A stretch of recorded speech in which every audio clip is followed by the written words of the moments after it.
Un bicchiere mezzo pieno. Se il risultato disastroso non si discute né a Vicenza né a Treviso, il Popolo della Libertà si lecca le ferite con le bandierine azzurre sparse nei comuni del Veneto. 7 su 8 i municipi azzurri e Padova, con Elisa Venturini, sindaco dell'Olverata Casalserugo con l'85% dei voti, e Massimiliano Barison, rieletto al primo turno ad Albignasego. Bene anche a Verona, dove il PDL conquista 2 ballottaggi su 3, ma la delusione per le piazze importanti resta.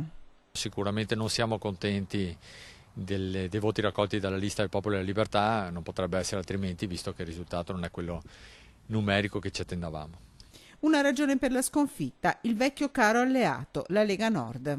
In parte noi abbiamo pagato elettoralmente l'accordo con Gentilini, ma ribadiamo che era l'unico accordo possibile in questo momento, lo rifaremo anche oggi e penso che invece bisogna raccogliere tutti i voti del centrodestra che sono stati dispersi in altre liste. Il fatto di accodarsi alla Lega Nord non sia stato ci abbia un po' penalizzato dal punto di vista elettorale, anche perché il problema è se si candidano o non si candidano persone nuove e quindi il fatto di non avere candidati giovani preparati secondo me in questo momento è penalizzante.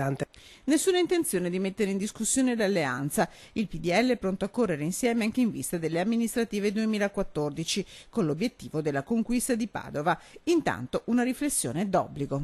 Il problema che noi abbiamo in questo momento è di limitare la litigiosità, di renderla magari un dibattito utile, che può essere una cosa seria, e soprattutto di capire quello che sono le trasformazioni che sono in essere in questo momento nel nostro paese, nella nostra regione, ma anche nel nostro territorio.